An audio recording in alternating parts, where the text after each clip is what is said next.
interview for Momocon, we have the multi-talented, illustrious Ethan Trace. What's going on, Momocon? How we doing? It's always awesome to see you guys here this year. Thank you for being here. Oh, no, I'm happy to be here. This is one of my favorite weekends of the year. We got all the nerds assembling in Atlanta. These are my people. Absolutely. It feels like a family reunion every time. Oh, 100%. Man, this is so crazy because, like, you are everywhere. You do everything. You wear many, many hats. I can't dance, though, so I'm not perfect. All right, so we found a flaw in his game, straight off the bat. Hey, I like to be open and honest.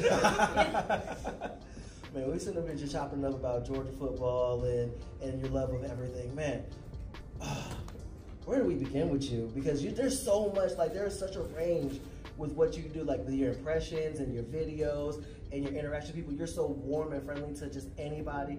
Like, what keeps you like grounded and humble despite like your notoriety? My wife.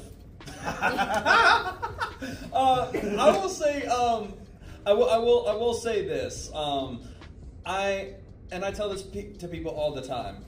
I did kind of feel when Vine was a thing. When I first started trying to make content on Vine, and in 3 years I only got like 23,000 followers, and I was like, man, like I thought, you know, I would never be able to do this again, so I accepted. I'm like, I'm just gonna go to school. I'm gonna get my film degree, which I did.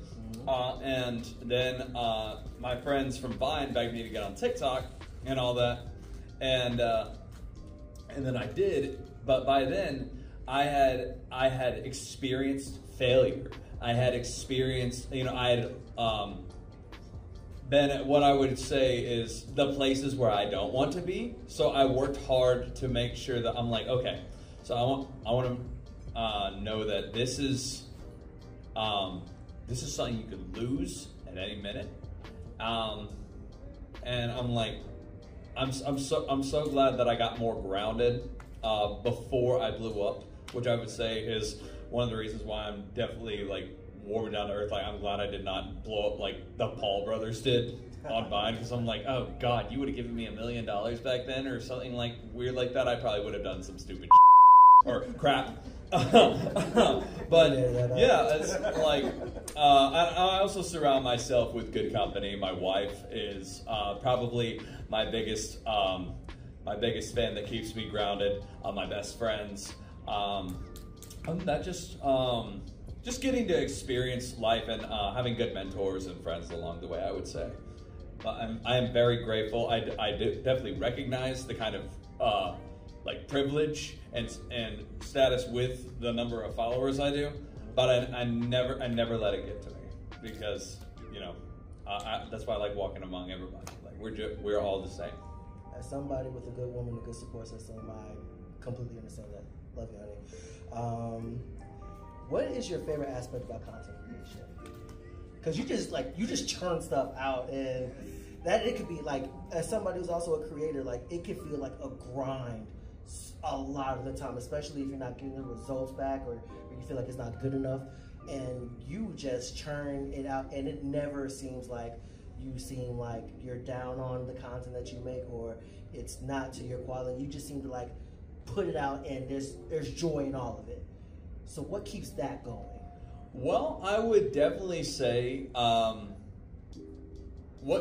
of the things that keeps me going is honestly the feedback I get from these kind of events. Like I would be lying if I said I never run out of content, or you know, I never have any burnouts or writer's block, because I do, and it gets frustrating as all get out, because the thing is, it's like when I look back at how much content I have posted to like TikTok, it says because you can see how many videos you posted, and then you're like the number right now for having been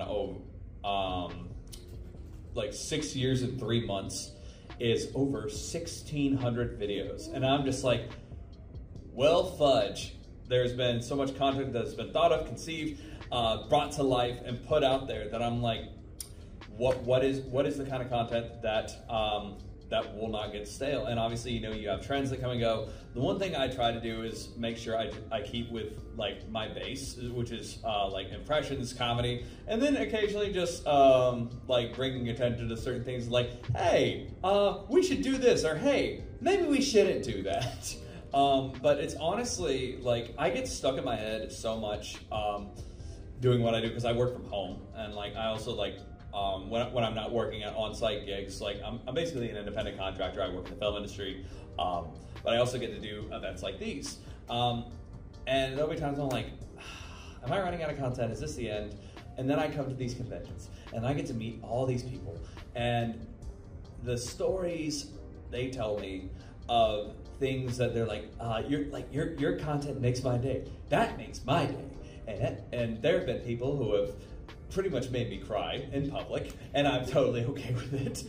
There have also been people who have told me that like even the smallest things of like, oh my goodness, I want to say I met people a few years back who have come to me like 4 or 5 years later, and they're like, Ethan, I don't know if you remember me. Like I met you at like Ranger Stop, which is a Power Rangers convention, and you inspired me to want to go to film school, and I want to let you know I did it.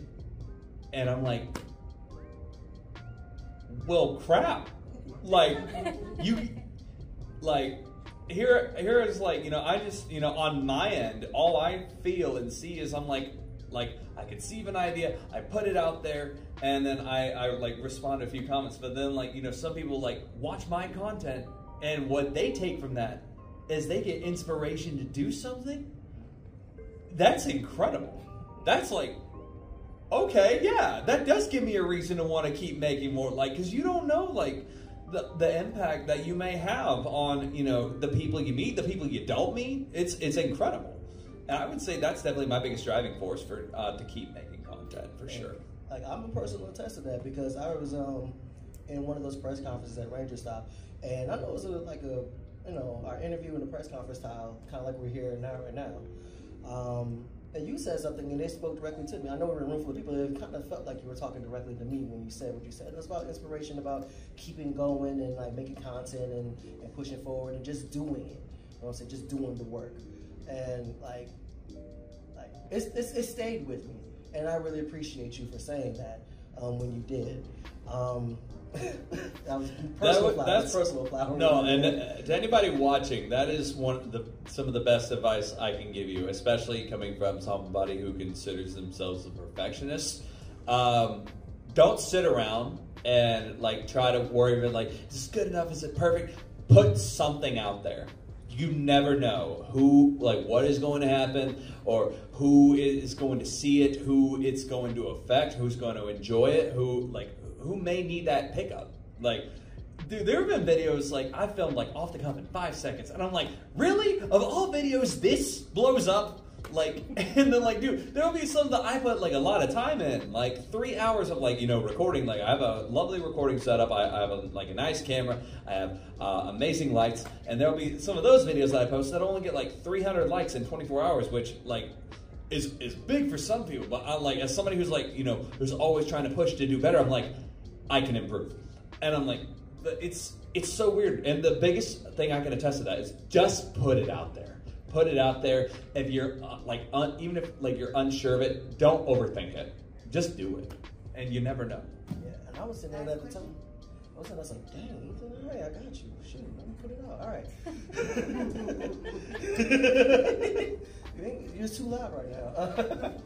All right, let me make this live. This was his last question. Okay, yeah, that works. If your treasure trove, your trunk, your hammer space of impressions that you have, which one is your favorite, and which one is your favorite that you've gotten to show off and do? Because I know you've been going to conventions and done these impressions with the voice actors and the actors involved. So which one is your favorite, and which one is the favorite you've shown off? Okay, and I will probably give additional answers to that, because I have different reasons why some are my favorite. Please, Well, the one thing I will say, you know, as a disclaimer before I give these answers, so as to not to come across as like arrogant or anything, which I'm not. The one thing in the community of like voice actors and impressionist content creators that I love is that it's not like acting per se. When like, you know, actors go into auditions, it's literally you're up against 20 other yous. You're like, oh great, another six foot tall, athletic built brunette guy with like I'm looking at prettier versions of myself. These people are like, you know, like the one thing I love about voice actors and impressionists is everybody's voice is built differently. So they all have something different that they can bring to the table. So there are some impressions where I'm like, I'm good at, and there's some impressions I would say I'm great at, and then there's some a few I would say, personally, I think nobody can touch. And I will always give respect to people. I'm like, you know, I can do this, but I feel this person does this the best.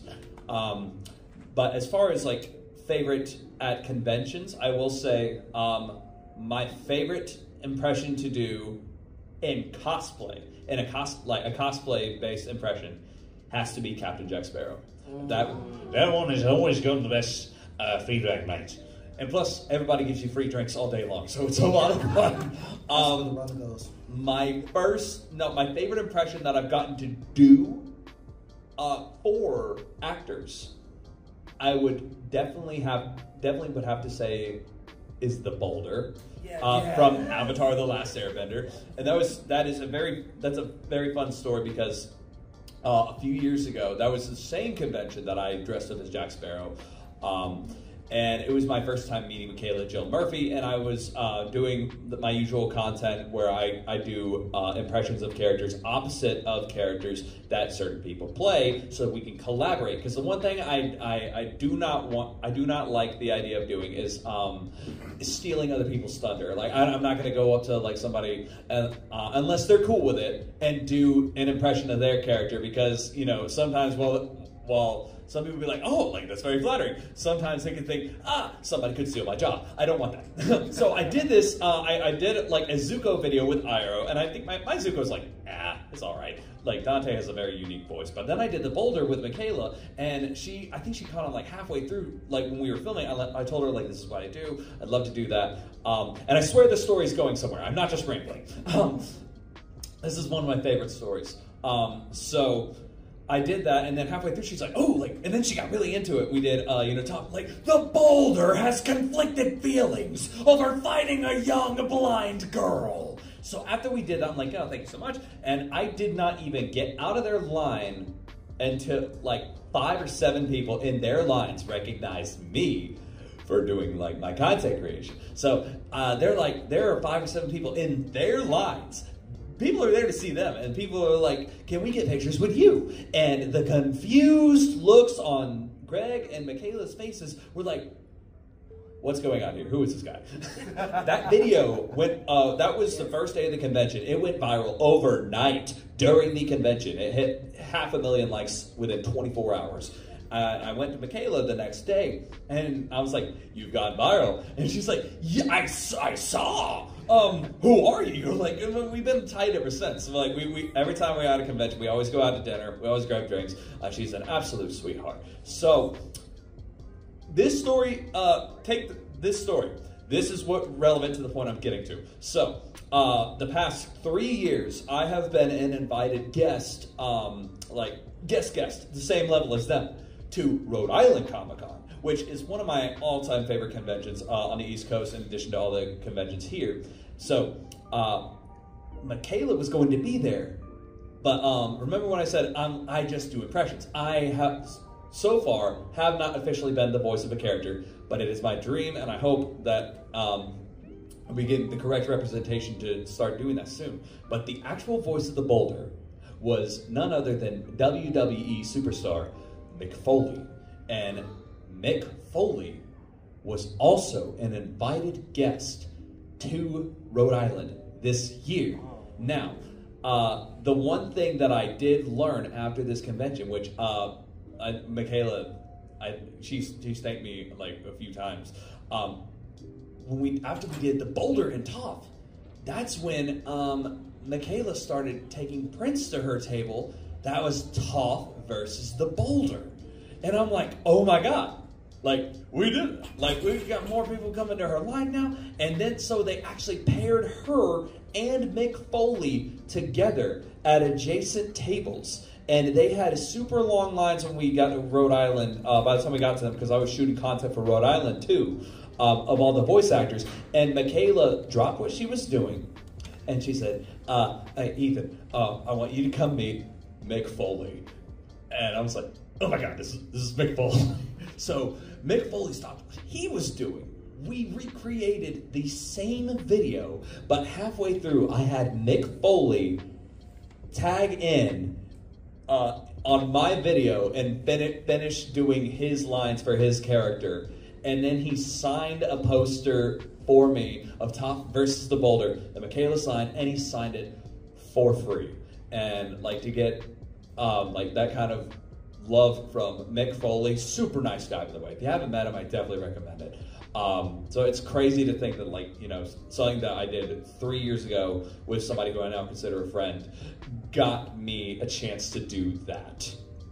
And it's like, you never, that's another one of those you never know moments. Now that's my favorite I've gotten to do in front of people for that reason. My favorite, as far as what I would consider my best, that nobody can touch, but hands down have to be Gilbert Gottfried. Which a voice that everybody always has very mixed feelings on, but my favorite thing to do with the Gilbert Gottfried voice is my wife loves reading these books, Court of Thorns and Roses, the ACOTAR books, and so occasionally what I will do is I'll take those books and she'll be like, don't you dare, and I'll flip to a random page and just be like, he looked at me from across the room, ravishing me with his eyes. I said, take my body as it lays before you in the moonlight. The least sexy voice reading sexy literature. It's just one of my favorite things to do. Man. And her face in the audience. As I'm about to go and change into one of those characters. I love you, baby. But I will say, you know, in regards to, because people have asked, like, has that gotten you anywhere before? And the answer is yes. It almost got me the job to replace Gilbert Gottfried on his last running show, which was PBS Kids Cyber Chase.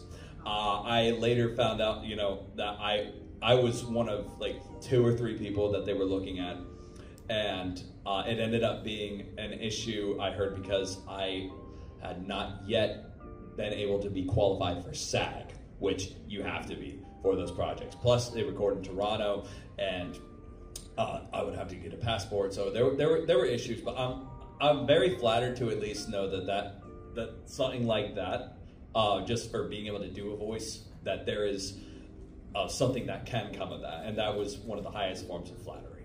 All right. Well, we got to wrap up now. Let the people know where they can find you. You can find me at Ethan Trace on any social media except Twitter. I only have another account created on there to make sure nobody can use my username to create an account and impersonate me. But you can find me on TikTok, Instagram, Facebook, YouTube, and Cameo. All Ethan Trace. All at Ethan Trace. ETHANTRACE. All right. Thank you so much for your time this afternoon. Hey, thank you so much for coming out. I'll have you interview me. It's not every day you get be interviewed by Mace Windu. A Sith Lord. Yeah, I'm pretty sure he's the one we've been looking for.